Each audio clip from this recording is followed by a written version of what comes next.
আসসালামু আলাইকুম রহমতুল্লাহ। সম্মানিত বই প্রেমিক বন্ধুরা, বইয়ের পাতার সম্মানিত সদস্যবৃন্দ, শুভাকাঙ্ক্ষী এবং যারা বইকে ভালোবাসেন, বিশেষ করে বইয়ের পাতা সম্পর্কে মোটামুটি যারা জানেন, তো আজকে আপনাদের সামনে একটা খুবই ইন্টারেস্টিং দিক নিয়ে আসছি। আপনারা আমার সামনে বক্স থেকে মোটামুটি বুঝতে পারছেন আসলে আমি কি প্রেজেন্ট করব।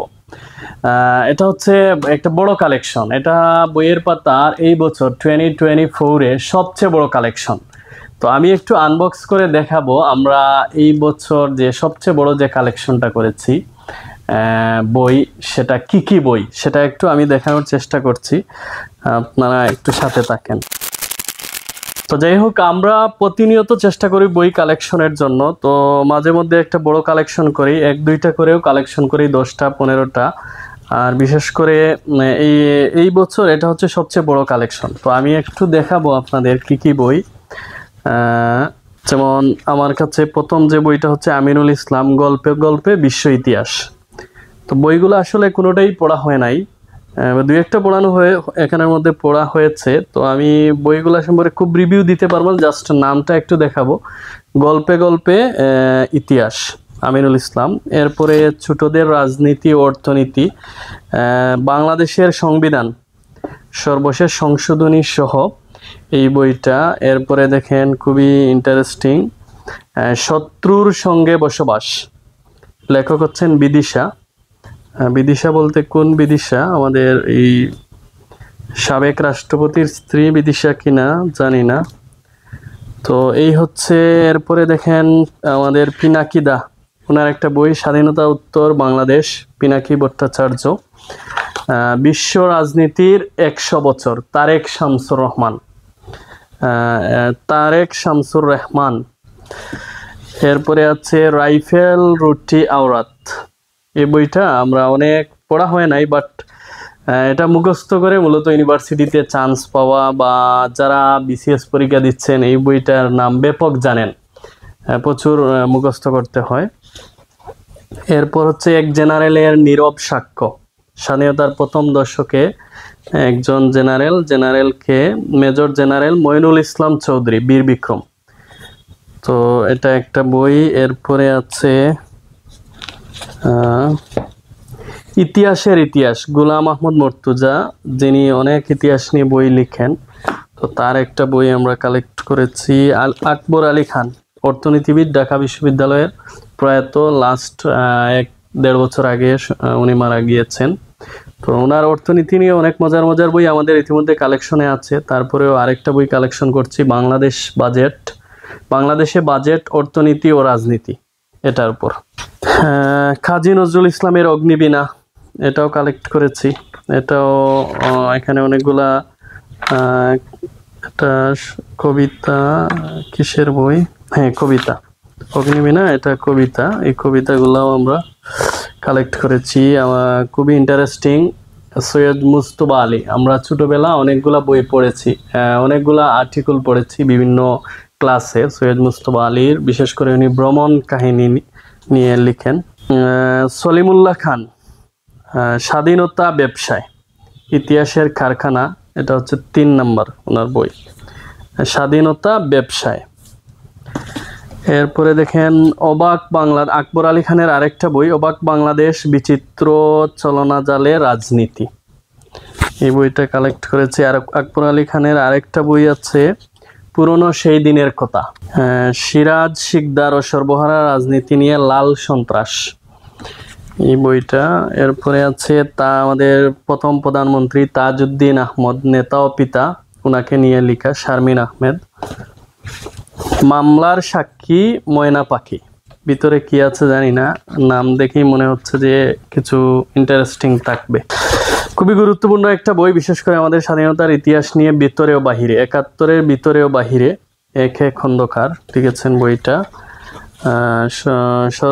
খুবই রিসেন্ট প্রকাশিত একটা বই, মনের শক্তি, সাবিত ইসলাম। আমরা যারা ফেসবুক অ্যাক্টিভিস্ট, ওনাকে ভালো করেই চিনার কথা। সাবিত রায়হান মূলত মানুষের মাইন্ড সেট আপ নিয়ে কাজ করেন, মাইন্ড নিয়ে কাজ করেন, মাইন্ড ট্রেনিং নিয়ে কাজ করেন। তো তার একটা বই হচ্ছে মনের শক্তি। এরপরে আছে সলিমুল্লাহ খানের আরেকটা বই হচ্ছে বেহাত বিপ্লব, 1971। পার্বত্য চট্টগ্রাম শান্তিবাহিনী, জিয়া হত্যা, মঞ্জুর খুন, এটা নিয়ে একটা বই হচ্ছে মহিউদ্দিন আহমেদ।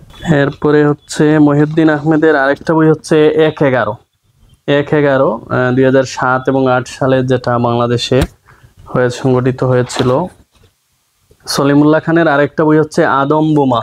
তো এখানে আসলে বইগুলার নামই বলছি, বাট এগুলা তো আসলে 2-1টা বই পড়া হয়েছে, 2-4টা, আর ম্যাক্সিমাম পড়া হয় না, এজন্য রিভিউ দেওয়া যাচ্ছে না। দ্য রেপ অফ বাংলাদেশ, একজন বিদেশি লেখক অ্যান্থনি মাসকারেনহাস প্রণীত। ওনার আরেকটা বই হচ্ছে বাংলাদেশ রক্তের ঋণ, এটাও খুব ইন্টারেস্টিং বই ছিল, অনেক তথ্য এখানে সত্য তথ্য ফুটে আসছে। তারেক শামসুর রহমানের আরেকটা বই হচ্ছে দ্বিতীয় খণ্ড, যেটা প্রথম খণ্ড বলেছিলাম বিশ্ব রাজনীতির 100 বছর, এটা হচ্ছে দ্বিতীয় খণ্ড। কিছু কথা কিছু বেতা, রাষ্ট্রদূত লেফটেন্যান্ট কর্নেল অবসরপ্রাপ্ত শফিকুল হক ডালিম বীর উত্তম। ওনার একটা অন্তরালের হত্যাকারী প্রধানমন্ত্রী, মুক্তিযোদ্ধা মতিউর রহমান রেন্টু, তো আমরা তাকে সবাই চিনি। এই বইটা, এই আর একটা বই, এটা নাম বলা নিষেধ, আপনারা দেখতে পারেন। এই রেন্টুর আরেকটা বই, এটা নাম বলছি না। আমার রাজনীতির রূপরেখা, জিয়াউর রহমানের মূলত জীবনী গ্রন্থই মনে হচ্ছে টাইপেরই হবে একটা বই। মেজর অবসরপ্রাপ্ত এম এ জলিলের অরক্ষিত স্বাধীনতাই পরাধীনতা, এটা আমরা অনেকেই পড়েছি। ফাঁসি চাইও পড়েছি। ইনসাইড ড্র, ভারতীয় গুপ্তচর সংস্থার অজানা অধ্যায়, এটা এই হচ্ছে বইটা। বাংলাদেশে আগ্রাসী গুপ্তচর বৃত্তির স্বরূপ সন্ধান, আবু রুশদ। এরপরে হচ্ছে যা দেখেছি, যা বুঝেছি, যা করেছি, শরীফুল হক ডালিম। এরপরে হচ্ছে রক্ষী বাহিনী নিয়ে, রক্ষী বাহিনীর সত্যমিথ্যা, আনোয়ারুল আলম। মৌলানা ভাসানীর জীবন নিয়ে অনেক বড় একটা বই, মৌলানা আব্দুল হামিদ খান ভাসানী, সৈয়দ আবুল মকসুদ। বাংলাদেশে 3টা সেনা অভ্যুত্থান হয়েছে, এটা 3টি সেনা অভ্যুত্থান, কিছু না বলা কথা, লেফটেন্যান্ট কর্নেল অবসরপ্রাপ্ত এম এ হামিদ। তো এই হচ্ছে আমাদের মূলত কালেকশনগুলা। আলহামদুলিল্লাহ, আমরা মূলত এভাবে প্রতিনিয়ত চেষ্টা করি কালেকশন, আর বিশেষ করে আমাদের একটা টার্গেট হচ্ছে বইয়ের পাতার প্রত্যেক দিন একটা বই কালেকশন করা। এভাবেই মূলত আমরা আগাচ্ছি। 2018 সালে আমরা এই যাত্রা শুরু করেছিলাম, আলহামদুলিল্লাহ প্রত্যেক দিনই একটা বই, অর্থাৎ প্রত্যেক দিন তো আর করতে পারি না, এটা এভারেজ প্রত্যেক দিন, তো হিসাব করলে আরও বেশি। যেমন এই বছর আমাদের এভারেজ 2টা করে হবে কালেকশন। তো এই হচ্ছে মূলত আনবক্স করে দেখানোর চেষ্টা করলাম। বিশেষ করে আমাদের বইয়ের পাতার যারা সদস্য, তাদের জন্য এটা একটা খুবই সুখবর। তারা আগামী সপ্তাহ থেকে, ইনশাল্লাহ এই সপ্তাহ থেকে আমরা এই বইগুলা দেওয়ার চেষ্টা করব। এই সপ্তাহে আরও কিছু প্রায় 22টা বই গত পরশু কালেকশন করেছি, সেটা বান্না, হাসান আল বান্না সিরিজের, ওনার লিখিত আরও কয়েকজন লেখক আছেন প্রচ্ছদ পাবলিকেশনের।